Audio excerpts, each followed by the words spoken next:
A continuación vamos a desarrollar el práctico de trastornos asociados al metabolismo de lípidos y proteínas. El primer trastorno o patología que vamos a desarrollar es el cambio graso o esteatosis. ¿Qué es el cambio graso o la esteatosis? Es la acumulación anormal de triglicéridos dentro de las células parenquimatosas. Los principales órganos afectados son el hígado, el riñón y el miocardio. ¿Cuáles son las principales causas de esta esteatosis? Nos vamos a centrar principalmente en el hígado, todas aquellas causas que producen una acumulación de triglicéridos se debe a una alteración en el metabolismo, pues está dado por un aumento de la oferta de ácidos grasos libres, puede darse a una disminución o interrupción del catabolismo de los ácidos grasos o una disminución de la oferta de proteínas. Entonces tenemos como causa el alcoholismo, ciertas toxinas y la hipoxia que lo que hacen es inhibir ciertas enzimas del catabolismo de los ácidos grasos que van a aumentar la formación de triglicéridos. Por otro lado, tenemos tóxicos como el tetracloruro de carbono, la malnutrición, que limitan la oferta de apoproteínas que no van a poder ser conjugadas junto con los triglicéridos para formar las lipoproteínas, entonces se disminuye la excreción de triglicéridos por parte del hígado. Y también podemos tener ciertas patologías como la anorexia, la obesidad y la diabetes mellitus, que van a tener una gran oferta de ácidos grasos que van a favorecer a la formación de triglicéridos. El alcoholismo es la principal causa de hepatopatía grasa alcohólica y la diabetes mellitus junto con la obesidad son las principales causas de hepatopatía grasa no alcohólica. Este cambio graso se puede evidenciar de manera macroscópica, como podemos observar en esta imagen de un hígado graso de un hígado normal. Siempre que queremos evaluar un cambio patológico en cierto órgano, debemos compararlo con la forma normal del órgano para poder decir qué es lo diferente que ha cambiado en cuanto a su morfología según el tipo de patología. En la parte superior tenemos un hígado normal que tiene un cierto tamaño, que se dice que es 28 por 18 por 8, y tiene un color pardo. Y acá tenemos un hígado graso, que claramente evidenciamos el cambio de color, que es más amarillento. Los bordes son más romos o redondeados y tiene un considerable aumento de tamaño. En este caso, tenemos la macroscopía típica de un cambio graso en un hígado por esteatosis, que se da de manera generalizada y no en una sección o de manera localizada dentro del hígado. Decimos que la esteatosis es una lesión celular reversible en el tiempo, pero que si la acumulación de triglicéridos continúa a lo largo del tiempo puede causar muerte celular y ya deja de ser reversible. Siempre que vemos una patología tenemos características macroscópicas y características microscópicas. Si nosotros hacemos un corte del hígado y lo teñimos con metoxilina e eosina y lo vemos al microscopio óptico, podemos obtener la siguiente imagen en donde vemos en la microscopía en donde se va a perder la histopatología normal del órgano, que es bastante ordenada. Y vemos que estos hepatocitos tienen un núcleo excéntrico y estas grandes vacuolas que se ven vacías, que se ven como en sacabocado, y lo que representan son vacuolas en donde se acumulan los triglicéridos o los lípidos, que de la forma en que se lleva el proceso de tinción, los solventes que se utilizan van a disolver estos lípidos y por eso se van a ver como vacuolas vacías. En este caso, tanto la macroscopía como la microscopía coinciden y podemos decir que estas vacuolas, además de hallarse en todo el corte y no son aisladas, y la macroscopía vemos que es un hígado graso, podemos confirmarlo. Pero si estas fueran más aisladas y tuviéramos duda, lo que se puede hacer es una tinción específica con sudán rojo que tiñe específicamente a los lípidos. Hasta aquí describimos uno de los trastornos asociados al metabolismo de los lípidos. Otro de los trastornos que vemos a continuación también es asociado al metabolismo de los lípidos y es la arterioesclerosis. Acá tenemos que tener muy bien en cuenta los términos. Lo que vamos a comenzar a explicar es la arterioesclerosis. La arterioesclerosis es el endurecimiento de las paredes de las arterias con consiguiente pérdida de elasticidad. La arterioesclerosis puede ser de tres tipos. La ateroesclerosis o ateromatosis, que es la primera que vamos a desarrollar y que la observamos acá en la diapositiva, que es el endurecimiento de las paredes de las arterias de mediano y gran calibre. Tenemos la arterioloesclerosis, que es el endurecimiento de las paredes de las arteriolas. Las arteriolas son arterias de pequeño calibre. Y en tercer lugar tenemos la enfermedad de Mangelberg o la calcificación de la túnica media. Entonces, como segunda patología tenemos la arterioloesclerosis, que es el endurecimiento de las paredes de las arterias. Y dentro de arterioesclerosis tenemos ateroesclerosis, arterioloesclerosis y enfermedad de Mangelberg. La primera que vamos a describir es la ateroesclerosis o ateromatosis. La ateroesclerosis es la afección o endurecimiento de las paredes de las arterias de mediano y gran calibre por la formación de una placa de ateroma. La placa de ateroma se caracteriza por ser una lesión en la íntima que va a sobresalir hacia la luz y que comprime la media. ¿Cuáles son los diferentes factores de riesgo que nos van a predisponer hacia la formación de placas de ateroma? Tenemos dos tipos. Tenemos factores inmodificables, que su nombre lo dice, no se pueden modificar, y factores modificables mediante un tratamiento de las distintas afecciones. Vamos a empezar explicando los inmodificables. Tenemos la historia familiar, en donde voy a tener mayor predisposición a tener aterosclerosis si tengo historia familiar de patologías como hipercolesterolemia familiar, diabetes, hipertensión arterial, síndrome metabólico, entre otros. Otro factor de riesgo es la edad, donde aumenta 5 veces el riesgo de padecer una aterosclerosis entre los 40 y los 60 años. Y esto se debe a que la formación de la placa es un proceso continuo en el tiempo que va a iniciarse a edad temprana y que va a desarrollarse con el tiempo, y su presencia o sus consecuencias se van a hacer evidentes con la edad, que ya vamos a ver en 2 diapositivas más adelante cómo es el proceso de formación de la placa. Otro factor de riesgo inmodificable es el sexo. Hay una mayor predisposición a padecer aterosclerosis en hombres con respecto a mujeres premenopáusicas, ya que cuando la mujer entra en menopausia, este riesgo se ve equiparado en ambos sexos. Y se cree, pero no está correctamente evidenciado, en que los estrógenos tendrían un rol protector.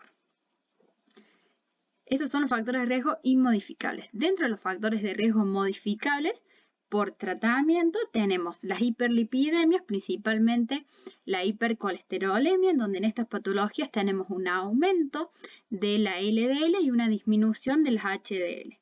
Y las LDL son una de las partículas que van a atravesar el endotelio y acumularse en la íntima de las arterias para comenzar el proceso de formación de la placa, que ya lo vamos más a ver en otras diapositivas cómo es el proceso de formación. Otro factor de riesgo es la hipertensión, ya que el aumento de la presión disrumpe el endotelio, y por el aumento de la presión hidrostática también va a haber una mayor infiltración de las partículas LDL. Y a su vez también aumenta la migración de células musculares lisas. Otro factor de riesgo es el tabaquismo, ya que el fumar aumenta el estrés oxidativo y además modifica a las partículas LDL, convirtiéndolas en LDL oxidadas, que son aquellas que van a ser fagocitadas por macrófagos para formarán las células espumosas. Otro factor de riesgo es la diabetes, que la diabetes está acompañado de dislipidemias, y a su vez el aumento de la glucosa también altera a las partículas de LDL, que las convierte en LDL glicosiladas, que al igual que las oxidadas van a poder ser captadas por los macrófagos y formar las células espumosas. Otro factor de riesgo es la inflamación sistémica, que va a alterar el endotelio vascular. Y por último tenemos el síndrome metabólico, que es una conjunción de hiperlipidemia hiperglucemia e hipertensión arterial. Y a su vez también hay trastornos de hipercoagulabilidad. Estos factores de riesgo también pueden ser clasificados en factores de riesgo menores, en donde tenemos el sedentarismo, la historia familiar, el estrés, y factores de riesgo mayores, que son la dieta, la hiperlipidemia, la hipertensión, el tabaquismo y la diabetes. Vamos a comenzar explicando cómo está conformada una placa de ateroma que ya está desarrollada. En la próxima diapositiva vamos a explicar cuál es el proceso de formación de la placa. Acá tenemos a la izquierda un esquema de una placa ateromatosa y a la derecha una histología de una placa. La placa ateromatosa se forma en la íntima de las arterias de mediano y gran calibre y que se eleva y protruye la luz y a su vez también comprime la media muscular de la arteria. Se caracteriza por tener un centro necrótico que está formado por debris celular, por lípidos extracelulares, principalmente cristales de colesterol, y estas células espumosas, que son macrófagos, que han macrófagos lipófagos, es decir, que han fagocitado los lípidos de las partículas de LDL que han ido ingresando a la íntima. Este centro necrótico se va a recubrir de una cubierta fibrosa que va a contener distintos macrófagos, células espumosas, células musculares lisas que también pueden acumular lípidos, linfocitos, colágeno, elastina y también puede incluso hallarse neovascularizaciones. Y acá cuando vemos la microscopía de una placa, acá vemos la media elástica, luego tenemos este centro necrótico que está cubierto por lípidos, colágeno, células espumosas, acá tenemos la cubierta compuesto por células musculares lisas y acá tenemos la presencia de hemosiderina que lo que indica es que esta placa ha sufrido una hemorragia. También podemos tener zonas de neovascularización. Ahora bien, ¿cómo es el proceso de formación de la placa de ateroma? Es decir, ¿cuál es la patogenia? La patogenia se explica o se conoce como la teoría de la injuria o respuesta a la lesión, en donde se postula que hay una respuesta inflamatoria y cicatrizal crónica de la pared de la arteria frente a una lesión del endotelio producido por hipertensión, hipercolesterolemia y las diferentes causas que fuimos estudiando. Entonces, en un inicio tenemos una lesión que lo que va a provocar esta lesión es una disfunción endotelial en donde este endotelio se va a activar favoreciendo el ingreso de ciertas moléculas que circulan en sangre como las LDL hacia la íntima de las arterias. A su vez, el endotelio se va a activar expresando moléculas de adhesión para distintas células y se va a formar una superficie trombogénica que se van a poder unir ciertas plaquetas. Como consecuencia de esta activación del endotelio tenemos el paso de ciertas moléculas de LDL que contienen lípidos que se van a acumular. A su vez dijimos que el endotelio comenzó a expresar moléculas de adhesión en donde va a permitir la unión de monocitos sanguíneos que van a transfundir hacia la íntima y se van a activar hacia macrófagos que van a fagocitar estas LDL que pueden estar modificadas, oxidadas y glicosiladas, como explicamos, por las diferentes causas. Estos macrófagos van a acumular lípidos y se van a convertir en células espumosas y van a también hacer un estallido respiratorio que lo que va a hacer es un ambiente inflamatorio en donde van a poder reclutar otras células, más monocitos que se convierten en macrófagos, linfocitos, también puede aumentar la proliferación de las células musculares lisas. También por la gran cantidad de LDL que va a ingresar se puede comenzar a acumular lípidos de manera extracelular y a su vez estos macrófagos van a morir y van a formar lo que es el centro necrótico que va a estar formado por el debris celular y por lípidos. Constitución del músculo por colágeno puede haber ciertas complicaciones como que estos lípidos extracelulares pueden calcificarse, que las vamos a ver más adelante. También se puede ulcerar y exponer colágeno principalmente con la formación de trombos y fibrinas. Entonces es un proceso continuo que va a llevar adelante para poder formar esta placa ateromatosa. Está formada por el centro necrótico y una cubierta fibrosa. Como vimos también en el cambio graso es cómo podemos evidenciar macroscópicamente la presencia de aterosclerosis. Lo podemos ver en la siguiente imagen, en donde tenemos, como dijimos siempre, compararlo con una aorta normal, en donde es brillante, roja, lisa, debería ser elástica, en donde nos podemos ver, y tenemos ciertas estrías lípidas, en donde, como está desarrollado en el teórico, no se sabe si es un preludio de la placa ateromatosa o no, porque se ve o están presentes en bebés lactantes, en la niñez, en la adolescencia de la mayoría de las personas. En la segunda imagen tenemos claramente una placa de ateroma, varias placas, en donde se ve de color blanco amarillento, debería ser dura. Y en la tercera imagen tenemos una complicación de la placa de ateroma, que es una ulceración, que es la pérdida de continuidad de sustancia, que la vamos a explicar dos diapositivas más adelante. Otra complicación, como es la ulceración, es el aneurisma, en donde vemos, esta es la arteria aorta, las arterias renales, acá estarían las arterias ilíacas.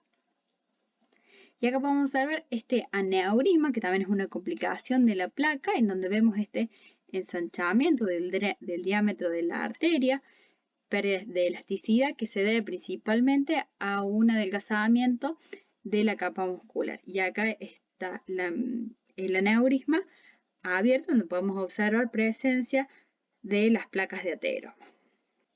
¿Cuáles son las complicaciones de la placa ateromatosa? Se puede complicar con una hemorragia sobre la placa, que es una rotura del casquete fibroso que cubre la placa o de los vasos de la pared delgada en las zonas de neovascularización. Y esto se asocia con un riesgo de hemorragia en su interior. Y acá tenemos el hematoma que queda contenido en la placa. Podemos tener una formación de un aneurisma que por la presión o la atrofia de la media subyacente tenemos una desaparición del tejido elástico con esta dilatación de la pared arterial, y que este aneurisma puede romperse y ser una complicación. También tenemos la trombosis, en donde se pueden exponer ciertas sustancias trombogénicas como el colágeno y formar este trombo, que el trombo puede obstruir la arteria o desprenderse un segmento de ese trombo y hacer una trombosis distal. También por el crecimiento de la placa hacia la luz de la arteria podemos tener un estrechamiento de esta luz arterial y una disminución del flujo sanguíneo. La placa también puede romperse y generar una hemorragia. También esos lípidos extracelulares pueden calcificarse. Las distintas consecuencias que pueden generar estas complicaciones de la placa va a depender del sitio anatómico en donde estén dispuestas.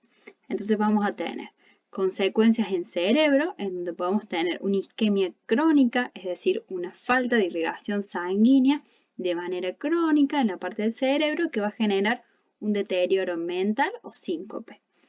Si esa oclusión de las arterias cerebrales se da de manera aguda, vamos a tener una isquemia aguda en el cerebro. Entonces vamos a tener un infarto, ictus o accidente cerebrovascular. También esa placa ateromatosa puede romperse dando una hemorragia intracraneal, que es una urgencia quirúrgica. Si la placa ateromatosa se sitúa en arterias renales, podemos tener una estenosis de la arteria renal que está fuera del riñón, es decir, extrarrenal, que vamos a tener una hipertensión. Recordemos que la hipertensión también era una causa de la aterosclerosis, es decir, que se podría agravar. Si la aterosclerosis se da intrarrenal, principalmente en el glomérulo, vamos a tener también hipertensión y uremia, en donde vamos a tener una alteración de la filtración renal que va a estar desarrollada específicamente más adelante en el práctico de patología renal.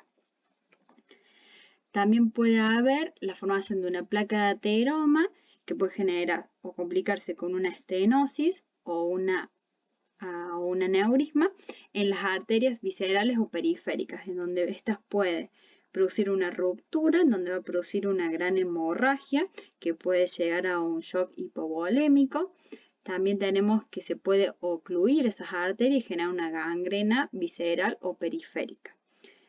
Si las placas de ateroma se sitúan principalmente en las arterias coronarias, es decir, las que irrigan los cardiomiocitos, puede generar una isquemia intermitente que se conoce como angina de pecho o angina pectoris. Vamos a tener una isquemia crónica que va a generar una fibrosis miocárdica, o si esa isquemia se da una oclusión de manera aguda, tenemos el infarto de miocardio. Otra de las consecuencias que puede generar la enfermedad arteriosclerótica es una oclusión de las arterias de las extremidades inferiores, que se conoce como claudicación intermitente y que es la incapacidad de aumentar el flujo sanguíneo en los momentos de mayor demanda y que es bastante reproducible a cierto nivel de actividad. Y esto se da principalmente en personas de edad avanzada y que se los conoce como los miradores de vidriera, que los deben haber visto en la calle, en donde hacen unos pocos pasos, descansan porque sienten un dolor o una incapacidad para poder seguir caminando y luego retoman la marcha, hacen unos pocos pasos y vuelven a parar. En donde acá podemos observar en una angiografía cómo está disminuido el flujo sanguíneo hacia este sector del cuerpo, en donde se retoma totalmente con la colocación de un stent. ¿Y cuáles son las manifestaciones? Va a haber dolor en el sitio de la oclusión, puede haber pulso periférico disminuido por la disminución de la llegada de sangre, suele haber en las extremidades inferiores pérdida de vello, palidez en la piel también se vuelve más fina, puede haber una ulceración, gangrena isquémica severa. Ahora vamos a desarrollar la arteriolosclerosis, que como hablamos en un principio, teníamos la arteriosclerosis, que era el endurecimiento de las paredes de las arterias y que la misma tenía tres tipos.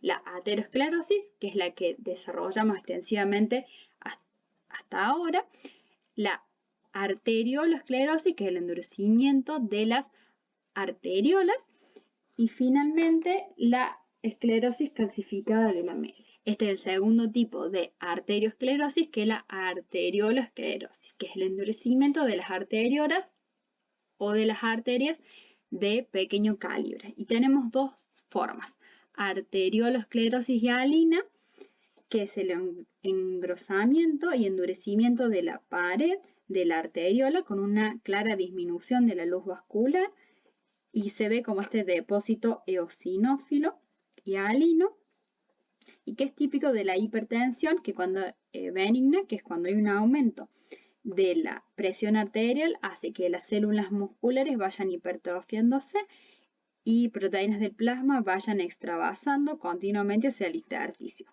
Y como consecuencia tenemos la hipoxia del tejido distal, es decir, una disminución de la sangre oxigenada que puede ocasionar necrosis. El segundo tipo de arteriolosclerosis es la arteriolosclerosis hiperplásica, donde tenemos un engrosamiento de la pared de la arteria en capas concéntricas o capas de cebolla, que como consecuencia de una hipertensión arterial severa, en donde hay una proliferación de las células musculares lisas con duplicación incluso de la membrana basal, que está formada por colágeno y células musculares lisas, en donde también hay una disminución de la luz vascular, como consecuencia, al igual que la hialina, una disminución de la perfusión del tejido distal.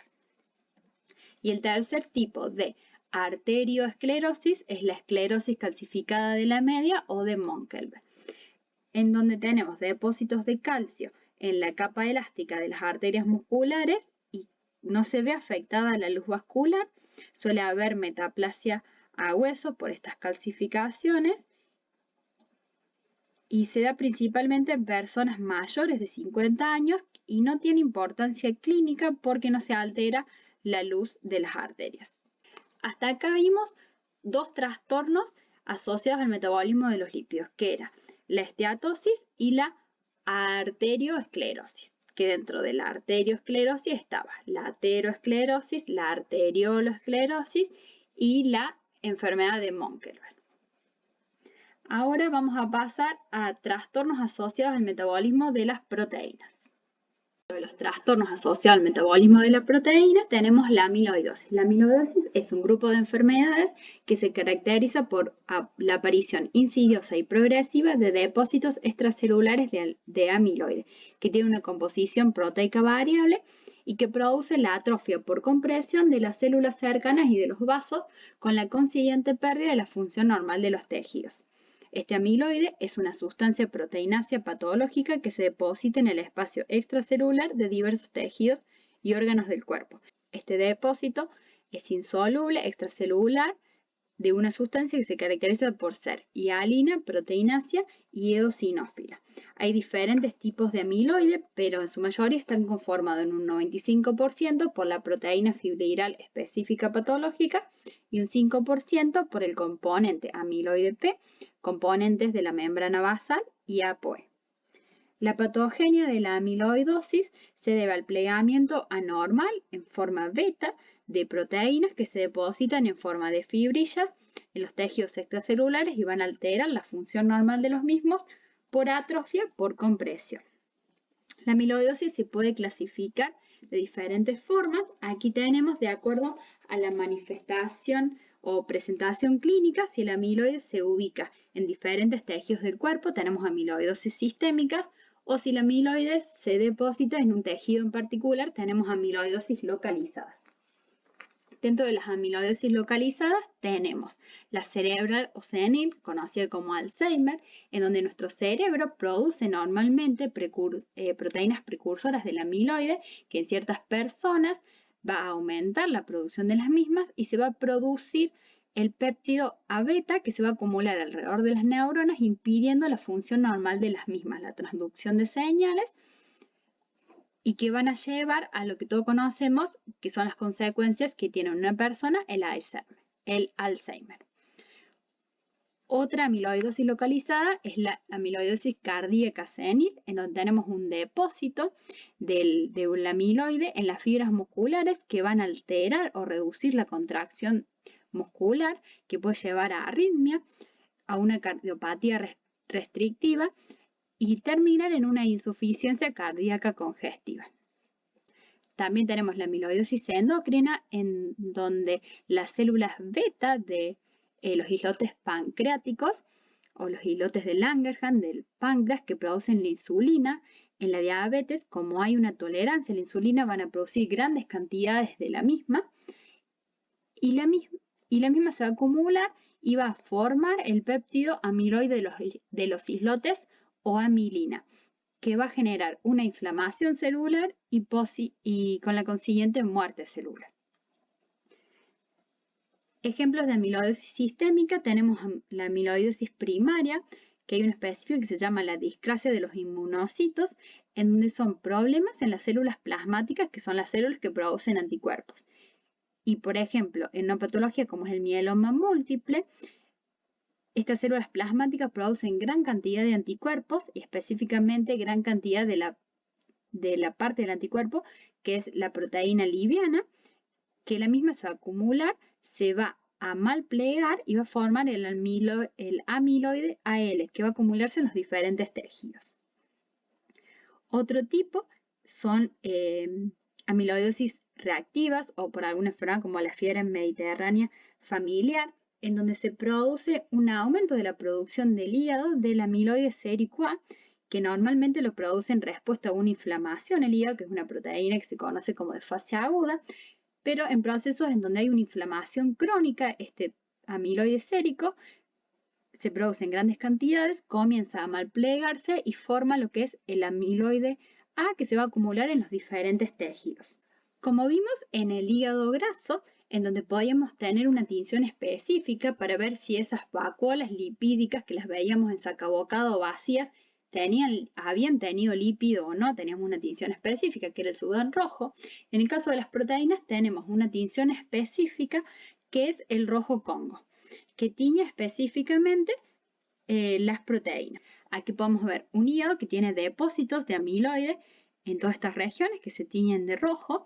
Esto es rojo Congo en un microscopio óptico. Si en cambio lo vemos en un microscopio con luz polarizada, ese amiloide se ve como una clara birrefringencia azul verdosa, en donde podemos ver que la birrefringencia azul verdosa coincide con los mismos lugares en donde vemos la tinción roja. Aquí tenemos también amiloidosis renal, amiloidosis hepática. Otra patología que vamos a desarrollar es la gota. La gota es una enfermedad inflamatoria que se desarrolla en las articulaciones en pacientes que tienen hiperuricemia, o sea, aumento de ácido úrico en sangre, y que ese ácido úrico se va a depositar en forma de cristal de urato monosódico en las articulaciones. La gota se caracteriza por ser una crisis transitoria en el caso de las artritis agudas, que se inicia por la cristalización de estos uratos dentro y alrededor de las articulaciones en el líquido sinovial, que es por un aumento del ácido úrico en sangre, y que si se mantiene con el tiempo puede conducir a una artritis gotosa crónica y a la aparición de tofos. ¿Cuál es la patogenia de la gota?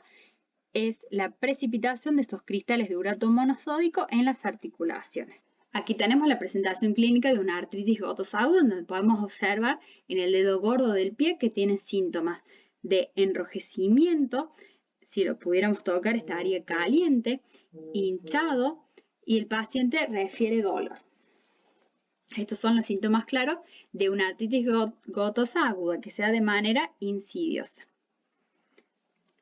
Posteriormente tenemos acá, esto es el tofo, que yo lo mencioné anteriormente, que es, ya consideramos una artritis gotosa crónica, donde aparecen esas placas blanquecinas y duras, que también hace que la articulación sea dura, que es un granuloma de cuerpo extraño, en donde hay un centro que tiene un agregado de los cristales de urato y que van a estar rodeados por fibroblastos, células inflamatorias, células gigantes.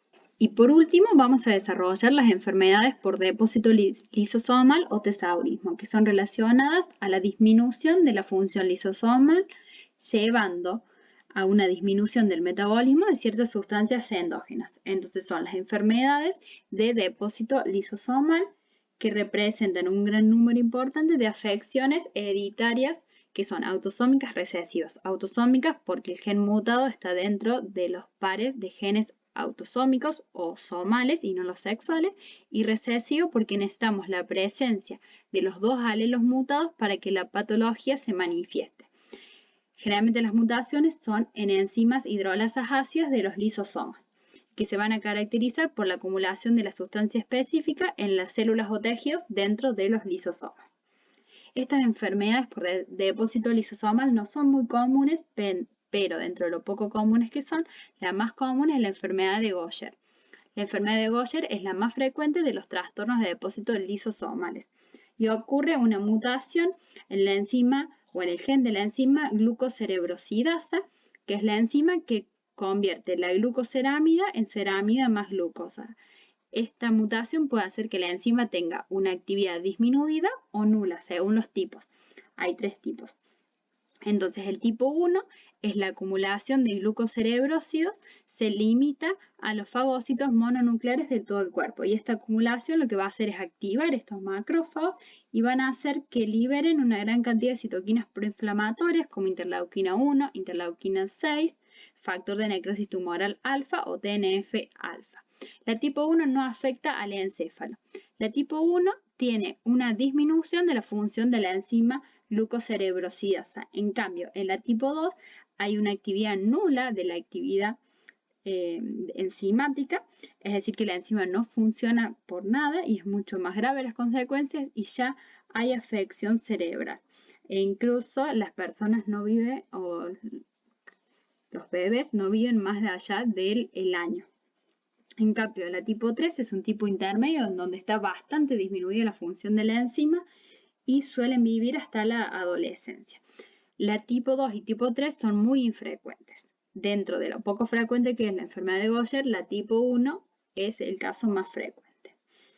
Esta acumulación de glucoceramida en los lisosomas va a hacer que estos fagocitos se desarrollen como unas células de Gaucher que se llaman, que son macrófagos gigantes que pueden llegar hasta los 100 micrómetros y que son distendidos y que tienen un citoplasma característico que es fibrilar, se ve como forma, como si estuviera corrugado o arrugado, que está formado por estos lisosomas distendidos por la acumulación de la glucocerámida y que si uno le pudiera hacer al tejido una tinción de Paz, que la tinción de Paz reconoce residuos glucídicos en las distintas células y como dijimos, si lo que está mutado es la glucocerebrosidasa, va a haber una acumulación de la glucocerámida, que es cerámida que tiene residuos glucídicos. Entonces, es decir, estos macrófagos van a ser positivos o se van a teñir con la tinción de Paz. Estas células de Gaucher se van a reconocer en diferentes órganos, principalmente en hígado, en vaso, raro en médula ósea, en ganglios linfáticos, en amígdalas, timo y placa de Peyer. Y se van a ver de la siguiente forma. Esta es una médula ósea de una enfermedad de Gaucher, en donde vemos estas células gigantes, en donde tienen el núcleo desplazado y se ven mucho mejor en esta siguiente diapositiva, que son las células de Gaucher en vaso, donde podemos observar estas células gigantes que tienen un núcleo excéntrico y tienen este citoplasma fibrilar que nosotros lo veíamos que se ve como arrugado o corrugado y que está formado por estos lisosomas distendidos que tienen acumulación de la glucocerámida. Ahora vamos a desarrollar dos casos clínicos para poner un poco en práctica y en ejercicio lo que hemos aprendido a lo largo del práctico. El caso clínico número 1 tenemos un hombre, un paciente de sexo masculino de 67 años de edad que consulta por un dolor precordial y palpitaciones y refiere ser fumador y es obeso. Es decir, cuando a nosotros nos llega este tipo de paciente a la consulta, si él mismo tiene un dolor precordial y palpitaciones, podríamos estar sospechando de que él mismo podría tener alguna consecuencia cardíaca y que el dolor ese podría ser por una isquemia. Obviamente no todo dolor precordial es consecuencia de una isquemia. El examen físico del paciente nos arroja una tensión arterial de 190 a 110 milímetros de mercurio, es decir, que tiene una presión alta, y se observa lesiones de color negruzco, algunas ulceradas en los dedos del pie derecho. Y esto nos da idea de que el paciente tendría alguna alteración en la vascularización sistémica o periférica y que tendría una isquemia. Entonces, el médico va a pedir un laboratorio, que ahí está el rol central de ustedes como bioquímicos. ¿Qué laboratorio le podemos pedir a este paciente? Vamos a la siguiente diapositiva, en donde el médico pidió hematíes, leucocitos, colesterol total, lipoproteínas y triglicéridos.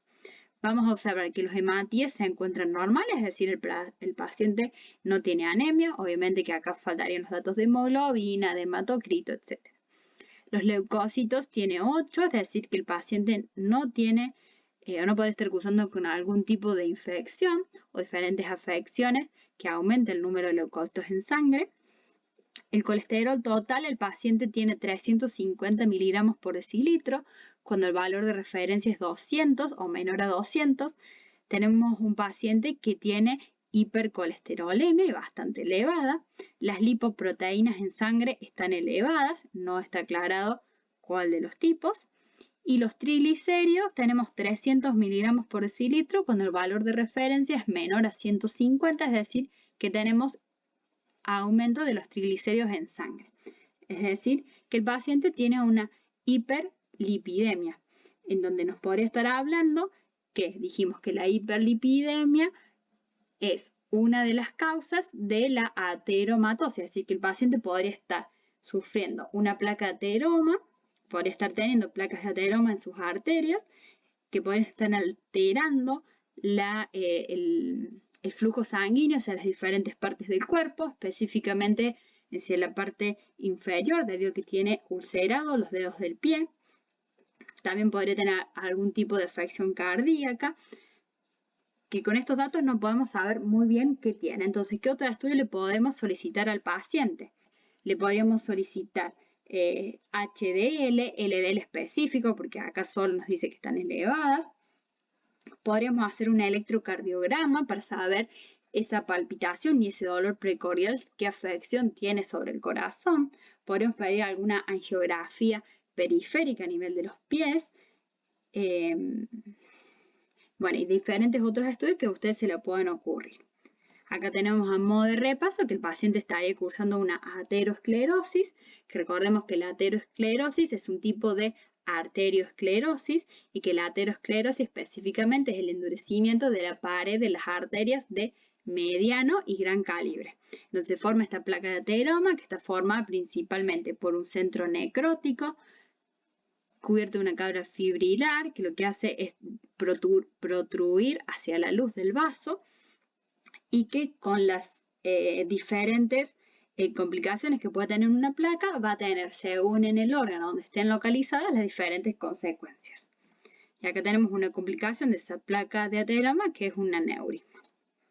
Lo que me olvidé de mencionar era que nosotros dijimos que el paciente estaría cursando una aterosclerosis y que esto, además de podernos indicar por todo ese laboratorio que nos arrojaron, podríamos también pensar que el paciente es mayor de 40 a 60 años, que era un factor de riesgo, es hombre, que es otro factor de riesgo, el paciente es obeso, por eso también tenemos esa dislipidemia, y es fumador, que recuerden que el fumar aumenta el estado oxidativo del cuerpo y aumenta la oxidación de estas LDL que van a ir hacia la íntima de la arteria por esta disfunción, que también hacen que aumente lo que es la permeabilidad vascular, entonces van a filtrar estas LDLs, van a estar oxidadas por ese estado oxidativo y van a ser más fácil o van a ser capturadas por los macrófagos formando esas células espumosas.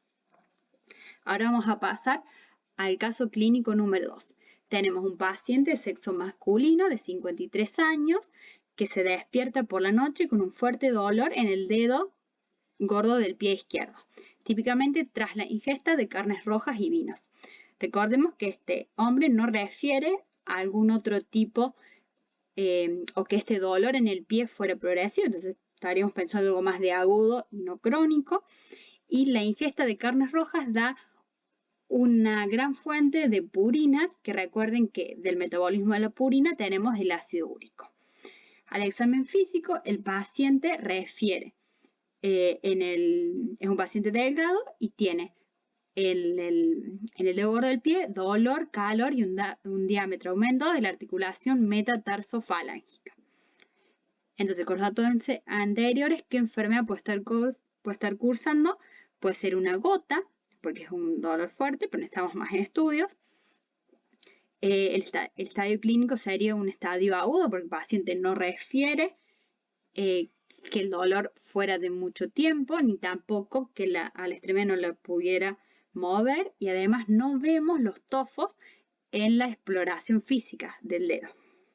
Otros estadios clínicos es el estadio de artritis crónica. Y que haya hallazgos morfológicos de laboratorio esperamos. Vamos a la siguiente placa para ver qué pidió el médico.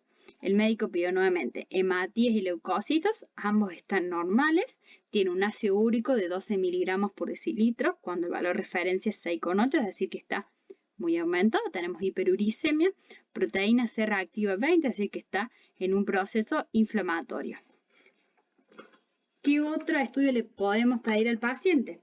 Recordemos también que el ácido úrico va a filtrar por la orina, entonces este paciente podría tener cristales de ácido úrico en la orina, o sea, deberíamos pedir un examen de orina.